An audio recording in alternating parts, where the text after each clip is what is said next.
निवेदन है, 2-3 बातें बोली हैं, एक टूर करिए जरूर, और टूर करके आप वहां पे आइए हमारे जिला कांगड़ा के अंदर। वहां पहले बड़ा भेदभाव हो रहा है, आपको पता ही है कि कांगड़ा के साथ कैसी परिस्थितियां आप लोगों ने बनाई हैं। ठीक है, मैं आपकी लड़ाई लड़ रहा हूं, क्या तकलीफ है आपको? चुप रहो ना, चुप रहो।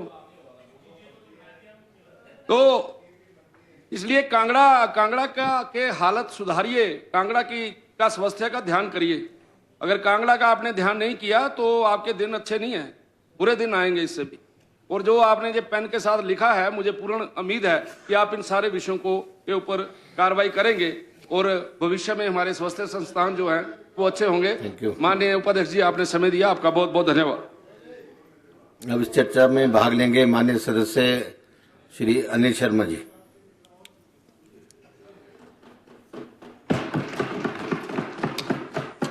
उपाध्यक्ष महोदय, डिमांड संख्या 9 पे स्वास्थ्य एवं परिवार कल्याण विभाग पे जो आज कटौती प्रस्ताव यहाँ पर लाए हैं सदन में, उसमें चर्चा के लिए भाग लेने के लिए खड़ा हूँ।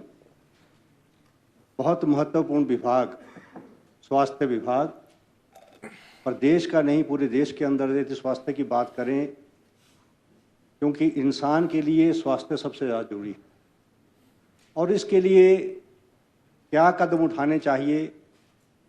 और ये नहीं कि प्रदेश की सरकार ने पूर्व में कदम नहीं उठाए, पूर्व में कदम उठे और वर्तमान में भी प्रयास सरकार से है, इसके ऊपर ध्यान दें। क्योंकि प्राइवेट सेक्टर के अंदर स्वास्थ्य सुविधाएं प्रदेश के अंदर भी और देश के अंदर भी खुल रही है।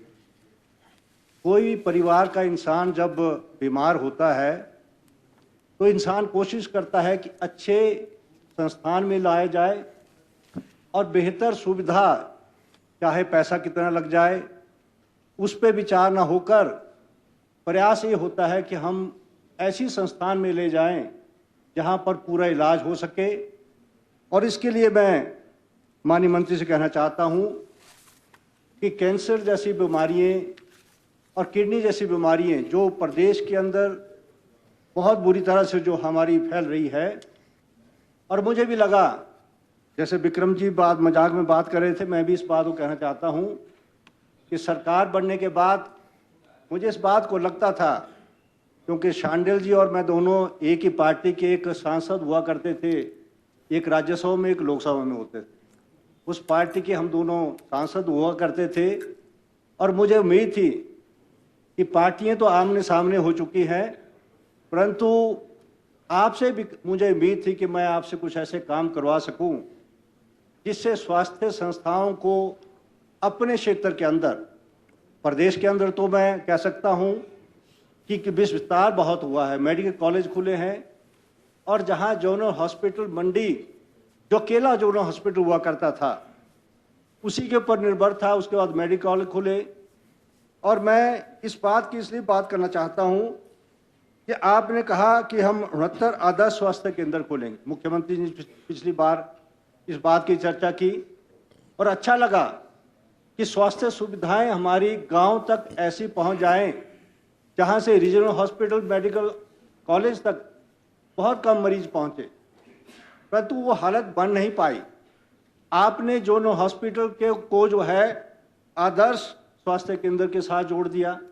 ये विधानसभा का क्षेत्र जो हो सकता है शहर के अंदर मेरा हो, परंतु ये बहुत सी विधानसभा क्षेत्रों का जो है, और मैं इसलिए आपसे अनुरोध करना चाहता हूं कि सिविल हॉस्पिटल कोटली जो हमारा है 50 बेडेड, उसको इस संस्था जो 69 आदर्श स्वास्थ्य केंद्र आप खोल रहे हैं उसके साथ जोड़ें। और क्योंकि स्वास्थ्य सुविधाओं की मैं बात करना चाहता हूं, और वहां 6 डॉक्टर जो एमओ लगने चाहिए, मात्र 3 वहां है, और 3 से भी कभी 1 रहता, कभी 2 रहते। और सबसे बड़ी बात है कि यदि वहां पर हमारी सुविधाएं नहीं होगी तो सारा प्रेशर हमारा जो है वो जोनल हॉस्पिटल के ऊपर पड़ता है।